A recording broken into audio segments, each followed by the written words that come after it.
Hello friends, welcome to my YouTube channel Saifi physics. और आज का हमारा टॉपिक है इलेक्ट्रिक करंट।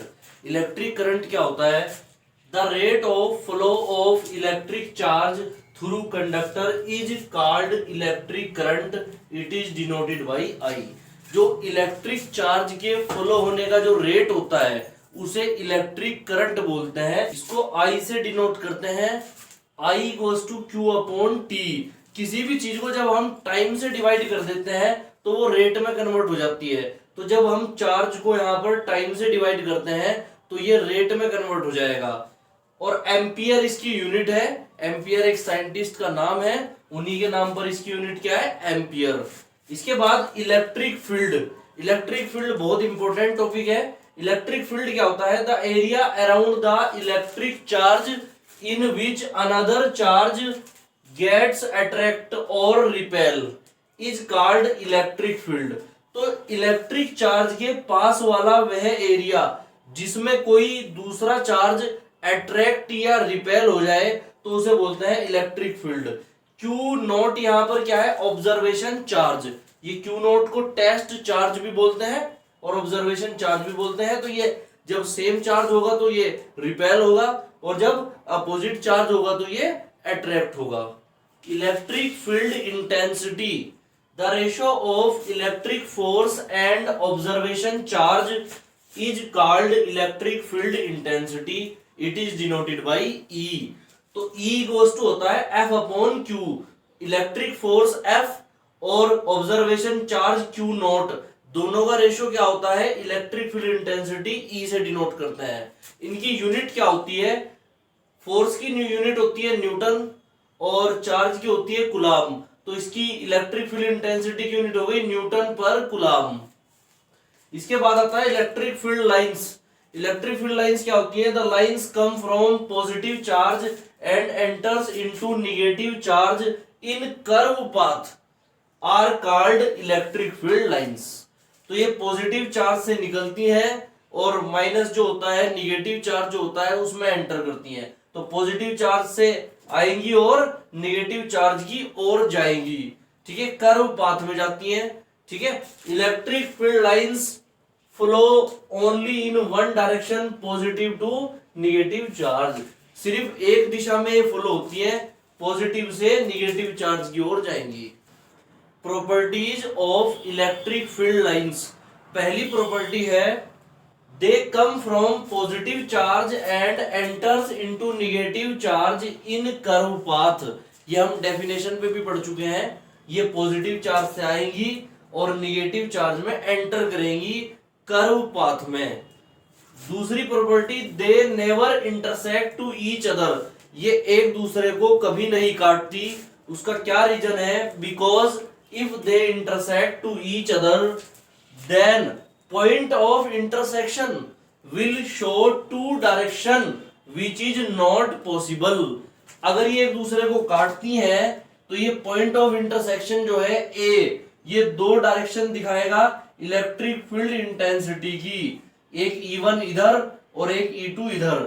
तो दो डायरेक्शन हो गई इलेक्ट्रिक फील्ड इंटेंसिटी की जो कि पॉसिबल नहीं है।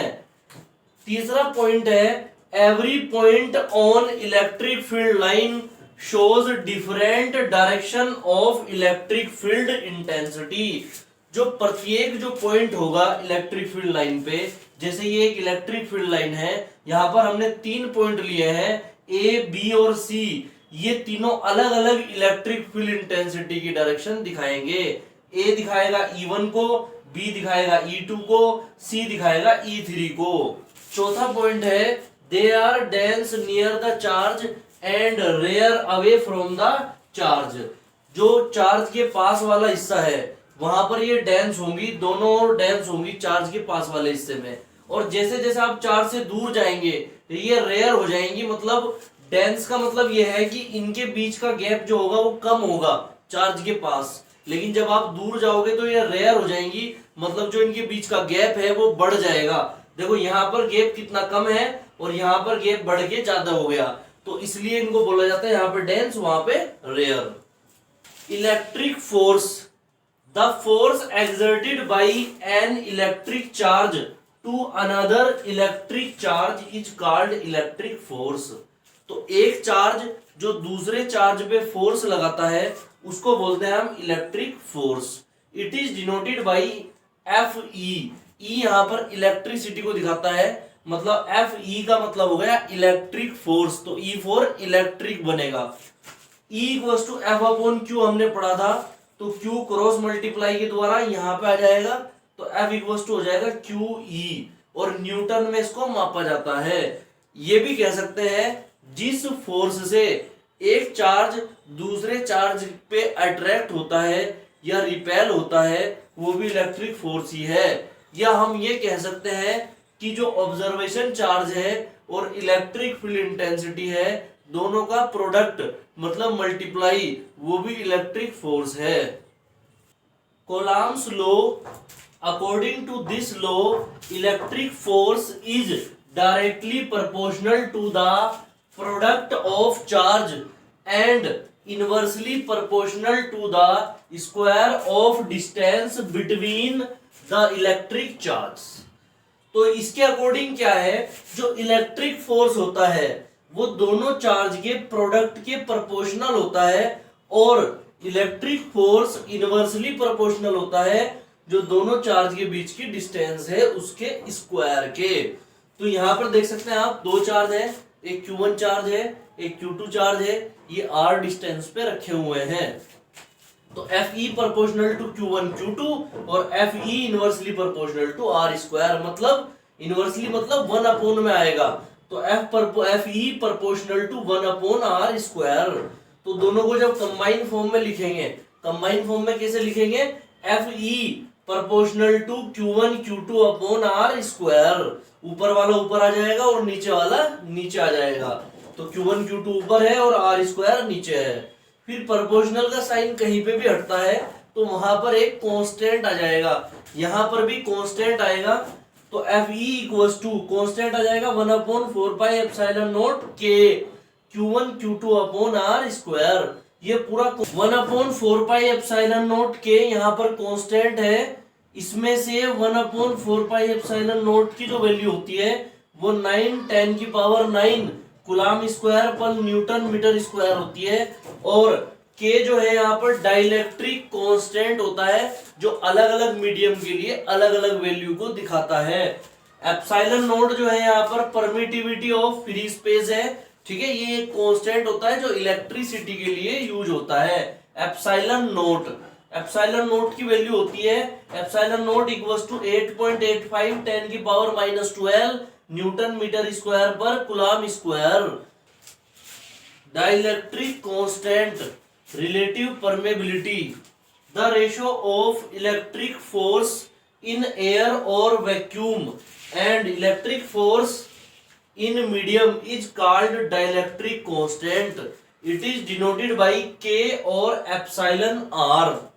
तो इसको हम क्या कहते हैं, F नोट जो यहाँ पर है ये दिखा रहा है इलेक्ट्रिक फोर्स की वैल्यू एयर या वैक्यूम में, और F K जो दिखा रहा है ये इलेक्ट्रिक फोर्स की वैल्यू दिखा रहा है मीडियम में। तो इन दोनों का जो रेशो होता है वो डाइलेक्ट्रिक कांस्टेंट K होता है। इसको एप्सिलॉन R से भी डिनोट करते हैं, R फॉर रिलेटिव आ जाएगा, रिलेटिव परमेबिलिटी। जब हम न्यूटन को न्यूटन से डिवाइड करते हैं, क्योंकि दोनों फोर्सेस की यूनिट क्या है न्यूटन, तो ये बन जाएगा यूनिट लेस। तो डाइलेक्ट्रिक कांस्टेंट होता है यूनिट लेस, मतलब इसकी कोई यूनिट नहीं होती है।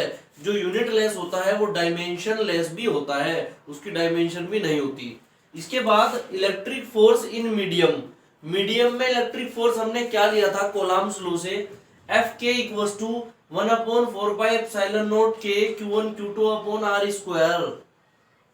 इलेक्ट्रिक फोर्स इन एयर और वैक्यूम, एयर या वैक्यूम में इलेक्ट्रिक फोर्स क्या होगा, K की वैल्यू 1 हो जाएगी, तो F naught equals to 1 upon 4 pi epsilon naught Q1 Q2 upon R square हो जाएगा।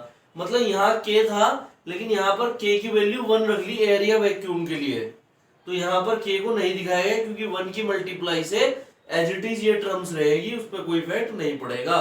तो 1 की मल्टीप्लाई जब 4 बाय एप्सिलॉन नोट में करेंगे तो ये 4 बाय एप्सिलॉन नोट ही रहेगा। ये इक्वेशन 1 थी पहले, ये 2 इक्वेशन थी। सेकंड इक्वेशन को फर्स्ट से डिवाइड कर दो, जब सेकंड को फर्स्ट से डिवाइड करेंगे तो आ जाएगा एफ नोट अपॉन एफ के। एफ नोट की वैल्यू ऊपर और एफ के की वैल्यू नीचे, दोनों रख दी। इससे जो सेम वाली टर्म्स है वो डिवाइड हो गई, सब के ऊपर आ जाएगा। तो के की वैल्यू क्या आ गई, एफ नोट अपॉन एफ के। तो ऐसे हम देख सकते हैं फॉर्मूला कैसे बना है। तो फॉर्मूला जो बना है दोनों को डिवाइड करके, टू फोर्सेस को डिवाइड करके बना है। इसके बाद जो एफ नोट आपको बता दिया गया है, ये एयर या वैक्यूम में इलेक्ट्रिक फोर्स है। एफ के जो है यहाँ पर मीडियम में इलेक्ट्रिक फोर्स है। के और epsilon r equals to epsilon upon epsilon naught होता है, दोनों के रेशो के इक्वल होगा। ये epsilon permittivity of medium, medium में जो परमिटिविटी है उसको दिखाएगा। एप्सिलॉन नोट दिखाएगा परमिटिविटी ऑफ फ्री स्पेस, जो फ्री स्पेस में जो परमिटिविटी होगी उसको दिखाएगा। Free value of dielectric constant, value जो होती है एयर और वैक्यूम के लिए k इक्वल्स टू 1 होता है, एक वैल्यू होती है, ठीक है। For water k equals to 81, तो 81 वैल्यू होगी इसकी। और फॉर मेटल, मेटल के लिए k इक्वल्स टू होता है इनफाइनाइट, तो k इक्वल्स टू इनफाइनाइट होगा मेटल के लिए। Value of epsilon naught, epsilon naught permittivity of free space को बोलते हैं। 1/4 epsilon naught equals to 9 into 10 की पावर 9, तो ये हमारे पास 1/4 एप्सिलॉन नोट की वैल्यू है। हम दोनों साइड क्या कर देंगे, रेसिप्रोकल कर देंगे। ये जो राइट साइड वाली वैल्यू है 9 10 की पावर 9, इसको 1 से डिवाइड कर देंगे, क्योंकि 1 से डिवाइड और मल्टीप्लाई कहीं भी कर सकते हैं, ठीक है, उससे कोई इफेक्ट नहीं पड़ता। तो दोनों साइड रेसिप्रोकल जब करेंगे तो ये 4 पाई एप्सिलॉन नोट तो ऊपर आ जाएगा, 9 10 की पावर 9 नीचे आ जाएगा, ठीक है। रेसिप्रोकल मतलब उल्टा कर लिया दोनों साइड। तो यहां से 4 पाई को ले जाएंगे अपॉन में, इधर राइट साइड में क्रॉस मल्टीप्लाई के द्वारा इधर चला जाएगा, ये 4 पाई नीचे। Epsilon naught equals to 1 upon, ये 4 की 9 में मल्टीप्लाई करके क्या आएगा, 4 9 जा 36, पाई की वैल्यू रखेंगे 22/7। अब 7 थर्ड वाली टर्म है, ये थर्ड वाला जो होता है वो फर्स्ट में मल्टीप्लाई हो जाता है, तो ये 7 ऊपर चला जाएगा, 7 ऊपर चला गया। और नीचे 36 मल्टीप्लाई 22 है और 10 की पावर 9 है। 36 की जब 22 में मल्टीप्लाई करोगे 792 आ जाएगा। एक रूल होता है डिवाइडेशन में कि न्यूमरेटर बड़ा होना चाहिए, डिनोमिनेटर छोटा होना चाहिए, तब आप डिवाइड करेंगे, तब एक डिजिट के बाद पॉइंट आएगा या आपके पास तब कैलकुलेट होगा। तो इसमें क्या हो रहा है, देखो जो न्यूमरेटर है वो छोटा है, डिनोमिनेटर बड़ा है, तो 3 जीरो से मल्टीप्लाई ऊपर, मतलब 1000 से ऊपर मल्टीप्लाई, 1000 से नीचे मल्टीप्लाई, तो ये हो जाएगा 7000 हो गया ऊपर। नीचे ये 9 है पावर, ये 3 पावर ये हो गई, तो 12 पावर हो गई प्लस की। जब 792 से 7000 को डिवाइड करेंगे तो अप्रोक्सीमेटली 8.85 आ जाएगा। 10 की पावर 12 ऊपर जाके 10 की पावर -12 आ जाएगी। और यूनिट क्या होगी, इसकी जो यूनिट होती है 1/4 नोट की, वो न्यूटन मीटर स्क्वायर पर कूलम स्क्वायर होती है, लेकिन यहाँ रेसिप्रोकल किया था इसलिए यूनिट उल्टी हो जाएगी। एप्सिलॉन नोट की यूनिट हो जाएगी कूलम स्क्वायर पर न्यूटन मीटर स्क्वायर। मेरी वीडियो को लाइक करें, ज्यादा से ज्यादा शेयर करें, मेरे चैनल को सब्सक्राइब करें और बेल आइकन जरूर दबाएं। आपको मेरी वीडियो कैसी लगी है वो कमेंट सेक्शन में कमेंट करके बताएं। Thanks for watching my video.